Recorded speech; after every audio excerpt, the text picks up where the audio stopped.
Berarti Kristen itu bukan agama, begitu kah? Kristen bukan agama. Sebenarnya Kristen ini adalah satu solusi dari Allah bahwa untuk diselamatkan harus menjadi pengikut Kristus.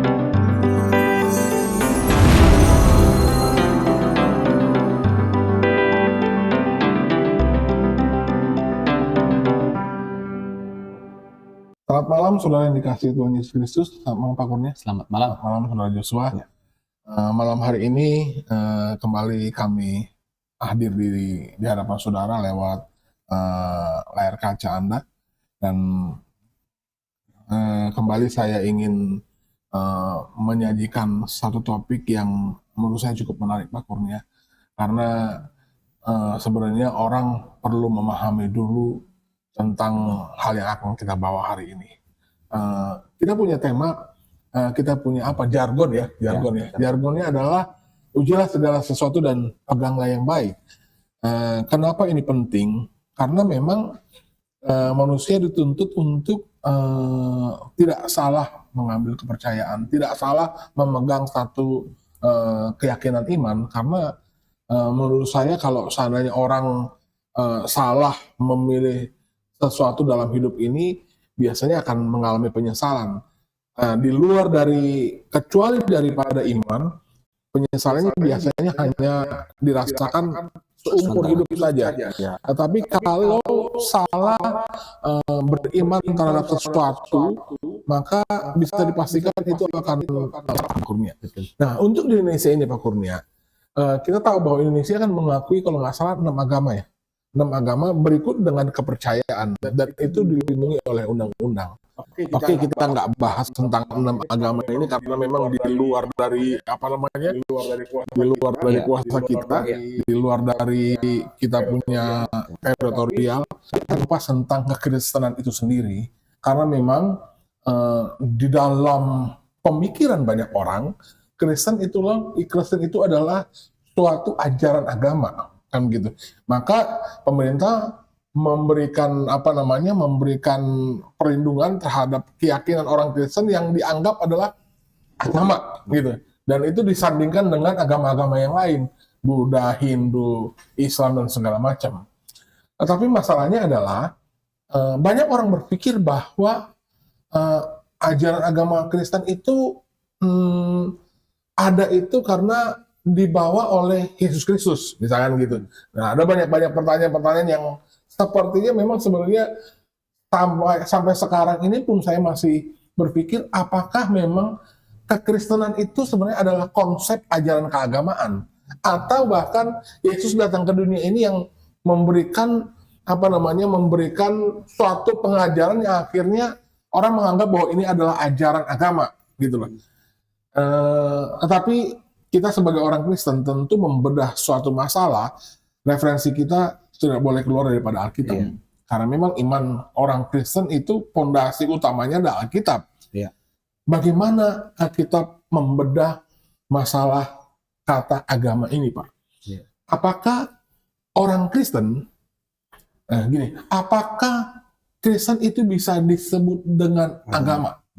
Ya mungkin mesti lebih diperjelas dulu mungkin Pak, apa sih maksudnya agama itu sebenarnya apa gitu, sehingga kok bisa Kristen sekarang disebut juga sebagai salah satu agama gitu kan. Di Indonesia diakui sebagai salah satu agama. Dan apakah itu benar bisa Kristen itu disebut agama begitu? Karena dari arti dari agama itu apa dan sebagainya gitu. Mungkin bisa diperjelas. Bagaimana kira-kira Alkitab bisa menjelaskan ini kepada penonton supaya orang tahu apa kata Alkitabnya? Iya, jadi kalau kita lihat di kamus kita tentang agama gitu ya. KBBI maksudnya KBBI. Kamus Besar Bahasa Indonesia itu. Katanya itu adalah sistem yang mengatur kepercayaan serta peribadatan kepada Tuhan. Gitu. Jadi kalau di konsep dunia ini kan semua agama kan itu menuju kepada Tuhan yang sama. Gitu. Hanya beda jalur katanya, beda jalan. Pemikirannya seperti itu. Jadi seperti banyak jalan menuju Menuju Roma, Roma. ya. Ya. Jadi ke Tuhan itu seperti itu. Nah, Caranya aja yang beda-beda gitu caranya ya. aja yang beda-beda. Nah, agama itu adalah cara ya, itu yang dibuat oleh manusia untuk sampai kepada Tuhan. Jadi itu pemahaman agama menurut KBBI. Ya, jadi sistem yang mengatur kepercayaan. Jadi kamu misalnya agama Kristen ini, agama ini ada aturannya masing-masing. Tapi Tuhannya sama. Tuhannya gitu. sama. Nah, Oke, itu oke. pemikiran kita kan begitu. Iya, oke. Nah, tetapi kalau kekristenan ini, Kristen, ini sebenarnya kata Kristen ini kan panggilan Kristen ini panggilan dari orang-orang yang bukan Kristen, Iya. gitu, menyebut murid-murid Kristus. Nah, itu mereka Jadi ini sebutan dari orang yang di luar Kristen oh iya sebenarnya. betul. Menyebut untuk murid-murid Yesus gitu. Menyebut untuk murid-murid Oke, Yesus, oke, panggilnya Kristen. Kristen. Oh. Nah, coba kita baca di Kisah Rasul 11. Kisah Rasul 11 ayat 26. Mereka tinggal bersama-sama dengan jemaat itu 1 tahun lamanya sambil mengajar banyak orang. Di Antiokhia lah murid-murid itu untuk pertama kalinya disebut Kristen. Ya. Jadi kalau Tuhan Yesus sendiri berkata kepada pengikutnya kan murid-muridku, kan gitu kan. Maka kita mendengar 12 murid. 12 murid. Kan? Nah, akhirnya pengikut Kristus itu juga disebut murid. Kalau rasul kan 12 murid itu khusus rasul. Iya. Kemudian hasil dari pemberitaan orang-orang para rasul yang akhirnya menjadi percaya Yesus juga disebut murid. Mereka disebut murid juga. Karena kan amanat agung kan Ya, pergilah, jadikanlah semua bangsa murid. jadikanlah semua bangsa Murid. muridku. Jadi Tuhan Yesus sendiri menyebut orang-orang yang percaya kepada Dia, mengikuti Dia itu muridku, gitu. Nah, jadi disebut murid. Nah, jadi orang luar kan tadi kalau di Antiokhia itu kan Ya. untuk pertama kalinya murid-murid itu disebut Kristen. Kristianos, Kristianos itu pengikut orang-orang yang mengikuti Kristus, sebenarnya begitu. Berarti nama Kristen juga, nama orang bisa nama Kristen sama berarti artinya. Iya, sebenarnya jadinya pengikut Kristus. Pengikut orang-orang yang mengikuti pengikut Kristus. Orang-orang yang mengikut Kristus. Oh, gitu. Oke. Jadi kan murid-murid tadi, gitu kan, itu disebut Kristen oleh orang luar. Kenapa orang luar memandang ini kan gurunya Kristus nih. Ya. Jadi mereka ini ngikut Kristus, ya, pengikut Kristus, begitu. Itu lawannya dari apa? Mereka bukan Yudaisme lagi, gitu. Oke. Mereka bukan penyembah kaisar lagi.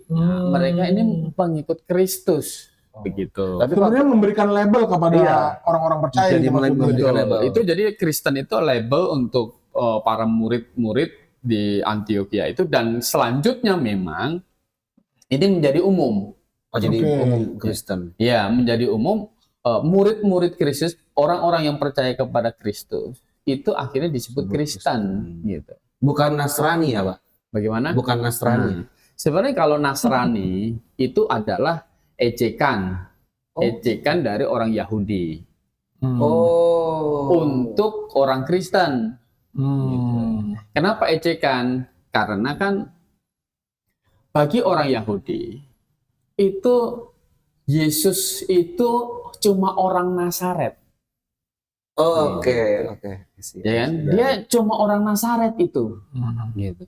Jadi bagi mereka itu adalah kamu itu bukan pengikut Tuhan, gitu. Bagi orang Yahudi. Bagi orang Yahudi, kamu itu pengikut orang Nazaret. Oh, Manusia gitu. saja. Ini Nasrani dikata Nazaret. Ya, Nasrani itu sebenarnya kan Nasrani gitu. kayak ejekan dari orang Yahudi kepada murid-murid tadi. Oh. Gitu. Sedangkan Kristus itu bukan yang artinya Mesias gitu ya Pak ya? Ya, Kristus kan artinya Mesias. Jadi mereka nggak mau, orang Yahudi tidak mau mengakui Kristus mereka ini. Mesias. Oke. Gitu. Oh, makanya orang Yahudi sendiri kasih labelnya Nasrani. Nasrani. Tapi orang di luar dari itu untuk memisahkan antara kelompok Yahudi dengan kelompok orang-orang Roma yang penyembah berhala disebut Kristen gitu. Kristen. Ah, jelas ya ini. Oke. Clear. Oke. Nah, jadi sebenarnya kalau orang Yahudi yang menjadi Kristen, gitu, mereka tahu bahwa Yesus dari Nazaret itu adalah Allah Jehovah yang memang menjadi manusia, gitu. Memang betul-betul Mesias, dia adalah Kristus, gitu. Gitu.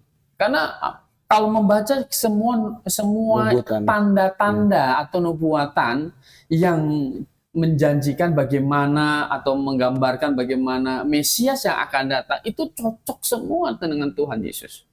Iya. Gitu. Semuanya digenapi oleh Tuhan Yesus, gitu. Jadi orang Yahudi yang menjadi Kristen, yang percaya kepada Kristus, mereka tahu Yesus bukan sekedar orang dari Nazaret, gitu. Dia adalah Tuhan, gitu. Dan mereka berani mempertaruhkan nyawa mereka untuk Demi keyakinan bahwa Yesus adalah Tuhan. Wah, Terlebih apa? Bukti bahwa Yesus adalah Tuhan, dia Mesias yang dijanjikan itu adalah apa? Ya, dia seperti Yunus 3 hari 3 malam di perut bumi, demikian di perut ikan, demikian anak manusia 3 hari 3 malam di perairan bumi. Kebangkitan Tuhan Yesus itu membuat murid-murid yang tadinya juga ragu-ragu menjadi yakin dan tidak bisa diganggu lagi keyakinan tentang ketuhanan Yesus Kristus ini, begitu. Jadi ini adalah panggilan dari orang luar dan ini akan menjadi umum. Kalau kita baca coba Kisah Rasul 26 ayat 28 itu. Jawab Agripa, hampir saja kau yakinkan aku menjadi orang Kristen. Nah, gitu. Ya, udah jadi, umum ya Pak? Agripa ini sedang diberitakan Injil Injili Paulus ya? oleh Rasul Paulus. Gitu. Dan dia katanya hampir. Kenapa? Kan sebenarnya secara akal sehat itu tidak ada bantahan Lagi terhadap tentang keilahian, kemesiasan dari Tuhan Yesus, gitu kan. Maka dia bilang nggak ada lagi nih, hampir saja ya, engkau jadikan aku ini pengikut Kristus, maksudnya gitu ya Pak.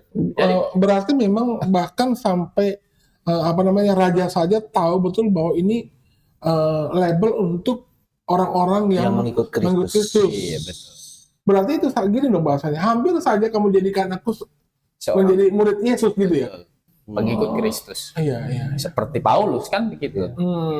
Nah, maka tanda untuk menjadi pengikut Kristus yang diberikan oleh Alkitab itu adalah memberi diri dibaptis. Kenapa? Seperti Yesus Kristus mati, dikubur dan bangkit untuk menyelamatkan dosa yang pengikutnya, ya gitu. Maka kita yang percaya itu bahwa kematian Kristus dan penguburan dan kebangkitan untuk menyelesaikan dosa kita, maka kita memberi diri dibaptis. Jadi masuk ke dalam air, gitu kan? Ya. Itu mati dikubur, cuma nggak selamanya ditenggelamkan begitu. Ya itu cuma simbolik. Langsung diangkat. Nggak sampai 3 hari 3 malam ya Pak. Ya. Karena Yesus juga mati, dikubur dan bangkit. Maka tanda untuk orang-orang yang sungguh rela menjadi pengikut dia ya memberi diri dibaptis. Berarti untuk mendeklarasikan dirinya sudah menjadi pengikut Kristus gitu ya. Berarti julukan Kristen itu bukan dibawa oleh Yesus Kristus sendiri sebenarnya ya Pak ya. Artinya itu adalah justru penyematan yang dilakukan oleh orang-orang di luar dari orang yang percaya Yesus Kristus. Betul. Yesus menyebut kita kan murid-muridnya, domba-dombaku, gitu kan. Nah, bagaimana dengan yang jalan lurus itu Pak? Penyebutan jalan lurus itu Pak, bahwa ada katanya dibilang pengikut jalan lurus gitu Pak. Pengikut jalan lurus. Iya. Mungkin dari pernyataan Tuhan Yesus, akulah jalan dan kebenaran dan hidup gitu. Jadi Yesus yang hanya satu-satunya jalan yang mengantarkan kita kepada keselamatan, kepada surga. Baru setelah itu ada penyebutan Kristen yang sebelum Paulus bertobat gitu Pak. Begini, di Kristen tadi kan di Antioquia. Iya, itu kan sudah Paulus bertobat ya. Ya, itu Paulus sudah bertobat. Sebelum itu kan belum. Iya. Gitu. Jadi setelah banyak, nah gitu kan. Setelah orang murid-murid Kristus ini banyak dari orang Yahudi, ya kan? Dari luar juga. Banyak dari luar juga, karena kan nanti pergi ke Berekspansi Pak. berekspansi kemana-mana kan. Dan di Antioquia ini kan ini jemaat lebih istilahnya itu lebih heterogen sukunya gitu. Oh, lebih banyak campur gitu ya, Lebih Pak? campur gitu. Karena Cuma ini satu suku. ini kan satu Kota besar ya, Pak? kota besar, ya kan? Dan setelah penganiayaan di Yerusalem, orang Iya, Yahudi Berpencar ya, Pak? berpencar, orang Kristen akhirnya pergi juga ke Antioquia ini, begitu. Dan ini menjadi jemaat yang mengutus Paulus dan Barnabas untuk melakukan perjalanan misi. Dan ini cukup besar, dan kumpulan ini akhirnya disebut orang Kristen gitu. Berarti memang kata Kristen itu sendiri erat kaitannya dengan sejarah ya, Pak? Sejarah percayanya orang mula-mula pada waktu itu gitu ya? Iya. Berarti di dalam Alkitab tidak pernah ada kata yang keluar dari mulut Yesus sendiri, aku ini penyebar agama Kristen gitu. nggak ada. Jadilah orang Kristen, enggak gitu ya, Pak? Enggak pernah ada keluar begitu pengajaran. Nggak ada. Karena kan Kristen itu kan mengikuti dia, orang yang mengikuti dia disebut Kristen gitu. Karena perbandingannya dengan agama-agama lain, saya nggak mau cari lebih dalam lagi. Misalkan agama B, aku adalah ikutlah jalan agama B kan gitu. Di kitab yang lain lagi bilang bahwa Tuhannya sendiri pun beragama itu gitu loh kan. Nah, di Kristen sendiri artinya di Alkitab tidak pernah Yesus yang akhirnya memberikan kabar baik, itu adalah Injil itu, tidak pernah dia ikrarkan kepada orang-orang untuk jadi orang Kristen, bukan begitu. Jadilah orang Kristen gitu, peluk agama Kristen, karena aku pun beragama Kristen. Oh. Tentu. Gimana, Pak? Tentu. Bagi Yesus dan Tuhan Yesus, dia kan Tuhan. Iya. Pusat dari sebenarnya penyembahan orang Kristen, bagaimana dia beragama. Kan, gitu. Tentu dia adalah pusatnya. Pusat dari agama itu sendiri. Pusat dari kekristenan itu. Berarti Kristen itu bukan agama, begitu kah? Kristen bukan agama. Sebenarnya Kristen ini adalah satu solusi dari Allah bahwa untuk diselamatkan harus menjadi pengikut Kristus. Gitu. Cuman karena mungkin ya di negara kita mungkin ya Pak, dalam pemerintahan mesti ada istilahnya ketertiban, sehingga Kristen masuk dalam kategori agama gitu. Oh ya, tidak apa-apa gitu. Tapi ideal ya, maksud saya pemahaman yang lebih ideal. Kristen itu sebenarnya bukan agama, tetapi lebih kepada jalan hidup gitu. Betul. Jalan yang membawa keselamatan. Ya, melalui Kristus. Gitu. Makanya Musa itu sebenarnya kan belum disebut Kristen, tetapi Musa itu juga mengikut Kristus. Oh gitu. Sebenarnya begitu. Tapi kita bisa bilang Musa berarti orang Kristen? Oh, bisa. Kalau Musa orang Kristen. Alasannya? Karena dia mengikut Kristus. Coba kita baca Ibrani. Kristen sebelum ada, Pak. Coba kita buka Ibrani. Oke. Ibrani pasal 11. Ini menarik, saudara, karena Pak Gembala Kurnia bilang bahwa Musa itu seorang Kristen. Kita cek di dalam Ayat 23 sampai 26 coba. Oke. Karena iman maka Musa setelah ia lahir disembunyikan selama 3 bulan oleh orang tuanya. Karena mereka melihat bahwa anak itu elok rupanya dan mereka tidak takut akan perintah raja. Karena iman maka Musa setelah dewasa menolak disebut anak putri Firaun. Karena ia lebih suka menderita sengsara dengan umat Allah daripada untuk sementara menikmati kesenangan dari dosa. Ia menganggap penghinaan karena Kristus sebagai kekayaan yang lebih besar daripada semua harta Mesir. Sebab pandangannya ia arahkan kepada upah. Iya, jadi ia menganggap penghinaan karena apa? Kristus. Gitu. Jadi, iman dia itu adalah bahwa nanti akan datang Mesias. Gitu. Dan Mesias itu adalah Kristus. Gitu. Nah, Musa itu percaya Kristus, tetapi Kristus yang akan datang. Ya, dia belum tahu secara bisa disebut pengikut Kristus juga. Kristus. Tetapi masalahnya Kristus yang belum datang. Kristus yang belum datang. dia belum tahu secara pribadinya langsung gitu ya Pak. Betul. Nah, kita adalah pengikut Kristus di mana Kristusnya Sudah sudah datang. datang. Itu saja bedanya. Oh, sesederhana itu ya Pak? Betul, gitu. Jadi iman Musa dengan iman kita orang Kristen sama, gitu. Nah, orang Yudaisme yang tadinya bilangnya pengikut Musa, tetapi sebenarnya mereka nggak mengikuti Musa. Kenapa? Musa itu imannya kepada Kristus, tetapi ketika Kristus datang, mereka menolak. Itulah makanya Yudaisme dengan kekristenan itu berbeda sama sekali. Berbeda ya Pak. Judaisme ya Pak maksudnya, Judaisme. tetapi kitabnya tidak ya Pak. Betul.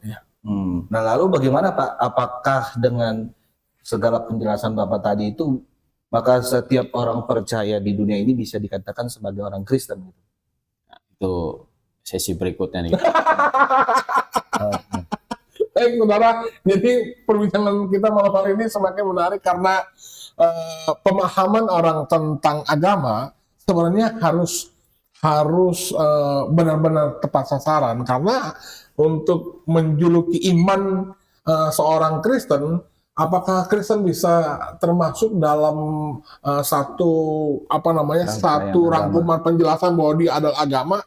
Kita sudah jelaskan dari Alkitab bahwa sebenarnya Kristen bukanlah ajaran agama, tetapi lebih kepada justru orang-orang yang percaya kepada Yesus pada waktu itu diberikan label oleh orang-orang luar menjadi orang-orang Kristen. Begitu ya kira-kira Pak. Nanti ada pertanyaan selanjutnya yang akan kita bahas, dan di bagian kedua nanti akan jauh lebih menarik daripada bagian pertama malam hari ini.